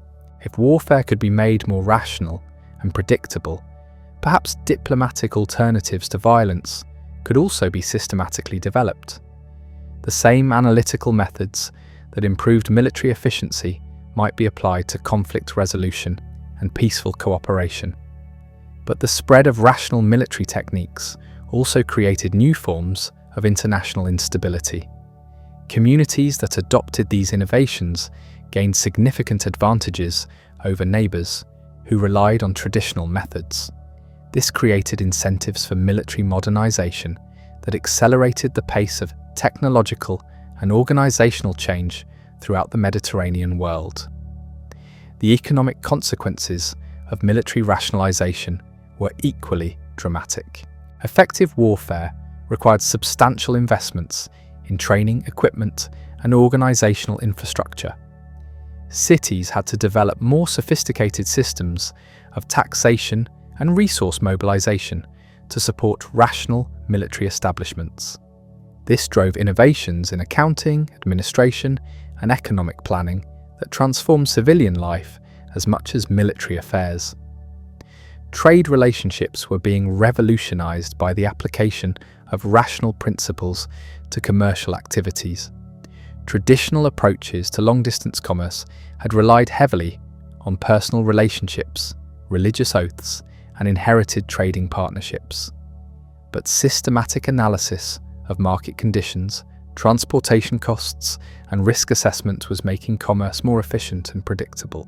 Merchants who could apply mathematical techniques to currency exchange, cargo optimization, and route planning gained significant advantages over competitors who relied on traditional methods.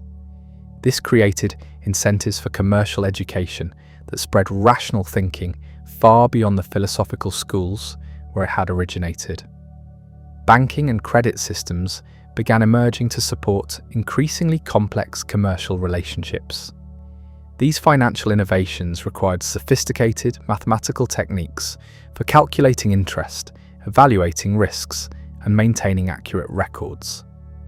The rational methods that Thales had pioneered for understanding natural phenomena were being adapted to manage artificial systems of human economic cooperation. But this commercialization of rational thinking also created new forms of social inequality and cultural tension. Communities and individuals who possessed mathematical and analytical skills could accumulate wealth and influence more rapidly than those who relied on traditional methods. Knowledge was becoming a form of capital that could generate material advantages just as effectively as land ownership or inherited status. The psychological impact of this economic transformation was profound and often disturbing. Traditional societies had clear moral guidelines about the proper relationships between wealth, status, and virtue. But rational commercial success didn't necessarily correlate with traditional moral virtues like courage, piety, or loyalty to community. Some individuals who achieved prosperity through rational commercial methods were genuinely virtuous people who used their success to benefit their communities. But others were primarily motivated by personal gain and showed little concern for traditional moral obligations. This created widespread anxiety about whether rational thinking was compatible with ethical behavior and social responsibility. Religious leaders struggled to develop adequate responses to these moral challenges. Traditional ethical teachings had assumed that material success reflected divine favor and virtuous behavior. But rational commercial methods could produce wealth regardless of the moral character of those who employed them. This seemed to suggest that virtue and prosperity were independent variables rather than necessarily connected outcomes. Some religious thinkers attempted to resolve this dilemma by arguing that rational thinking was itself a divine gift that should be used for moral purposes. The same analytical methods that could generate commercial profits could also be applied to ethical questions about proper behavior and social responsibility. Wisdom and virtue weren't opposed to each other, but were different aspects of the same divine endowment. Other religious authorities maintained that rational thinking was inherently corrupting because it encouraged pride, materialism, and neglect of spiritual responsibilities. They argued that traditional moral teachings provided superior guidance for human behavior because they were based on divine wisdom rather than fallible human reasoning. These theological debates had immediate practical consequences for how communities organized their educational, economic, and political institutions. The cultural revolution that Thales had initiated was forcing every aspect of Greek society to grapple with fundamental questions about the proper relationships between reason and tradition, innovation and stability, individual achievement and collective welfare.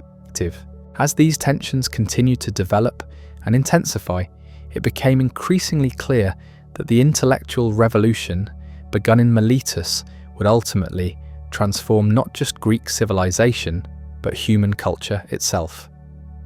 The methods and attitudes that Thales had pioneered were proving too powerful and attractive to be confined to any particular time or place. They were creating new possibilities for human knowledge and achievements that would reshape the entire future course of human development. But the ultimate consequences of this transformation remained uncertain and contested. Different communities and individuals were drawing different conclusions about how rational thinking should be integrated with traditional values and institutions. The story of how these tensions would be resolved was still being written in the daily choices and debates of people throughout the ancient world who were trying to understand what it meant to be rational human beings in a cosmos that had suddenly become far more comprehensible and far more mysterious than their ancestors had ever imagined. The transformation radiating outward from Thales' revolutionary thinking was creating ripple effects that no one could have predicted. In the harbour cities along the coast of Asia Minor, ship captains were beginning to navigate by mathematical calculations rather than relying solely on traditional landmarks and seasonal winds. Merchants were discovering that systematic record-keeping and numerical analysis could predict market fluctuations with startling accuracy. Even farmers were questioning why certain fields produced better harvests and experimenting with soil preparation techniques based on careful observation rather than inherited folklore. But perhaps nowhere was this intellectual revolution more visible than in the workshops of artisans throughout the Greek world. Master craftsmen who had spent decades perfecting their skills through trial and error suddenly found themselves challenged by younger workers who asked uncomfortable questions about why traditional methods worked. A potter might spend years learning to judge clay consistency by feel, only to discover that an apprentice using systematic measurement and temperature control could produce superior results in a fraction of the time. This wasn't simply a matter of old versus new. It represented a fundamental shift in how human beings approach the acquisition of knowledge itself. Traditional craft wisdom had always emphasized doing what worked without necessarily understanding the underlying principles. The master knew that certain combinations of materials produced desired results, but this knowledge was often treated as trade secrets to be guarded jealously and passed down only to trusted successors. The rational approach pioneered by Thales suggested something radically different. Instead of protecting knowledge as private property, systematic investigation worked best when observations and discoveries were shared openly.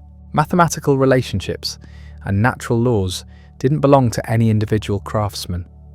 They were universal principles that could benefit entire communities when properly understood and applied. This shift toward collaborative knowledge creation was transforming entire industries in ways that went far beyond technical improvements. Metal workers in different cities began corresponding with each other, sharing discoveries about alloy compositions and smelting techniques. Architects started documenting their construction methods and analysing the structural principles that made buildings stable and beautiful. Even winemakers began keeping detailed records of grape varieties, fermentation processes, and storage conditions that affected final quality. The economic implications were staggering. Communities that embraced this collaborative approach to knowledge development gained enormous advantages over those that clung to traditional secrecy and guild restrictions. Innovation accelerated when many minds worked on similar problems simultaneously. Technical improvements spread rapidly when successful methods were documented and shared rather than hoarded by individual masters. But this transformation created profound social tensions that Thales himself had barely begun to anticipate. Traditional authority structures in craft communities depended heavily on the exclusive knowledge possessed by senior masters. When systematic investigation made this knowledge more widely available, the entire basis of professional hierarchy was called into question. Why should a young craftsman defer to an older master whose traditional methods had been superseded by rational innovations? The psychological impact of this shift was equally dramatic for both masters and apprentices. Senior craftsmen who had built their identities around exclusive expertise found themselves struggling to maintain relevance in rapidly changing technical environments. Some embraced the new methods and became leaders in systematic investigation. Others retreated into defensive traditionalism, insisting that inherited wisdom was superior to newfangled theories regardless of practical results. Meanwhile, younger workers who learned rational methods often developed a confidence and independence that challenged traditional expectations of deference and gradual advancement through established hierarchies. If technical competence could be acquired through systematic study rather than years of apprenticeship, why should talented individuals wait decades to achieve master status? The entire social structure of craft communities was being destabilized by intellectual innovations that had originated in abstract philosophical speculation. Religious institutions faced even more complex challenges as rational thinking spread throughout Greek society. Traditional approaches to spiritual authority had always emphasized mystery, faith, and special revelation that was accessible only to divinely chosen intermediaries. Priests derived their influence from claims of exclusive access to divine knowledge that ordinary mortals couldn't obtain through their own efforts. But the success of rational investigation in understanding natural phenomena raised uncomfortable questions about the nature of divine knowledge itself. If human reason could unlock the secrets of astronomical cycles and geometric relationships, perhaps spiritual truths were also accessible to systematic inquiry. Maybe the gods operated according to rational principles that could be discovered and understood rather than simply accepted on faith. Some religious leaders attempted to accommodate this intellectual revolution by arguing that rational investigation was actually a form of worship. Understanding the mathematical harmonies that governed celestial motion revealed divine wisdom rather than contradicting it. The same intelligence that had created these cosmic patterns had endowed human beings with the capacity to appreciate and understand them. Scientific discovery was therefore a religious activity that brought people closer to divine truth. Other religious authorities saw rational thinking as fundamentally threatening to authentic spiritual experience. They argued that the most important truths about human existence and cosmic purpose were beyond rational comprehension. Divine reality transcended logical categories and mathematical relationships. Attempts to understand spiritual matters through systematic investigation were not only futile but impious, representing human arrogance rather than genuine devotion. These theological debates had immediate practical consequences for educational policy and community organization. Cities that embraced rational approaches to religion invested heavily in mathematical and philosophical training for their citizens. They established libraries, supported traveling teachers, and encouraged intellectual exchange with other communities. Religious observances began incorporating discussions of natural philosophy alongside traditional rituals and prayers, but communities that remained committed to traditional religious authorities often viewed these intellectual innovations with suspicion and active hostility. They saw rational thinking as potentially subversive of social order and moral behavior. Some cities actually prohibited certain forms of philosophical teaching, fearing that critical inquiry would undermine civic loyalty and religious devotion.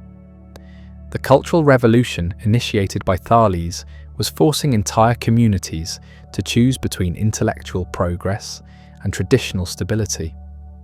The political implications of this religious transformation were equally profound and potentially explosive. Traditional forms of political authority throughout the Greek world depended heavily on divine sanction and inherited legitimacy. Kings and aristocrats justified their power through appeals to ancestral mandates and religious validation. Laws were often presented as divine commands rather than human conventions that could be rationally evaluated and improved. When rational investigation began challenging traditional religious explanations, it inevitably raised questions about the foundations of political authority as well. If natural phenomena followed discoverable laws rather than arbitrary divine interventions, perhaps human institutions were also subject to systematic analysis and reform. Maybe political systems could be designed and modified according to rational principles, rather than simply inherited from previous generations. Some Greek communities began experimenting with new approaches to governance that incorporated rational principles of decision-making. Instead of relying solely on traditional precedents or religious guidance, political leaders started collecting systematic information about policy alternatives and their likely consequences. They began analysing the effectiveness of different institutional arrangements and considering reforms based on empirical evidence rather than inherited assumptions. But these political innovations created dangerous tensions with neighbouring communities that remained committed to traditional forms of authority. Established rulers saw rational political analysis as threatening to their legitimacy and potentially contagious among their own subjects. If political institutions could be rationally evaluated and reformed, what justified the continued dominance of hereditary ruling classes? The intellectual revolution was becoming a political challenge that could destabilize the entire existing order. Military affairs were being transformed just as dramatically as civilian politics. Traditional approaches to warfare had always emphasized individual heroism, divine favor, and inherited martial traditions. Warriors gained honor through personal courage and loyalty to ancestral fighting methods. Victory or defeat was often attributed to supernatural intervention rather than systematic preparation and tactical analysis. But rational investigation suggested that systematic study of logistics, engineering, and battlefield coordination might be more decisive than personal prowess or religious devotion. Some military commanders began applying mathematical principles to fortress design, supply chain management, and troop deployment. They analyzed the engineering achievements of different cultures, evaluated the effectiveness of various weapon systems, and developed training methods based on empirical observation of what actually worked in combat. These innovations produced measurable improvements in military effectiveness that couldn't be ignored even by traditionalist commanders. Armies that adopted rational methods gained significant advantages over those that relied primarily on inherited tactics and individual heroism. But this military revolution also challenged fundamental concepts of honor and virtue that had defined warrior culture for centuries. Rational military science emphasized collective efficiency over individual glory, systematic preparation over spontaneous inspiration, and technological superiority over personal courage. These values seem to contradict traditional martial ideals that celebrated heroic sacrifice and honorable death in battle. Young warriors who learned rational military methods often developed different attitudes toward combat that their elders found disturbing and potentially corrupting. The cultural impact of these military changes extended far beyond professional soldiers to affect entire societies' understanding of conflict and cooperation. If warfare could be made more rational and predictable, perhaps diplomatic alternatives to violence could also be systematically developed. The same analytical methods that improved military efficiency might be applied to conflict resolution and international cooperation. Some Greek cities began experimenting with rational approaches to diplomacy that emphasized systematic negotiation and mutual benefit rather than traditional appeals to honor, kinship, or divine mandate. They analyzed the interests and capabilities of potential allies and enemies, developed comprehensive strategies for achieving political objectives through peaceful means, and created institutional mechanisms for resolving disputes without resorting to violence. But the spread of rational military techniques also created new forms of international instability that threatened traditional balance of power arrangements. Communities that adopted these innovations gained such significant advantages over neighbours who relied on conventional methods that existing alliances and deterrent relationships were rapidly destabilized. This created pressures for military modernization that accelerated the pace of technological and organizational change throughout the Mediterranean world. The economic consequences of military rationalization were equally dramatic and far-reaching. Effective implementation of new military methods required substantial investments in training, equipment, and organizational infrastructure that strained traditional systems of resource mobilization. Cities had to develop more sophisticated approaches to taxation, administration, and economic planning to support rational military establishments. This drove innovations in accounting, record-keeping, and financial management that transformed civilian economic activities as much as military affairs. Merchants began applying similar systematic methods to commercial planning and risk assessment. Craftsmen started using mathematical techniques for production scheduling and quality control. Even farmers began experimenting with systematic approaches to crop rotation and livestock management that increased agricultural productivity. And so we reach the end of our journey through the extraordinary life of Thales of Miletus.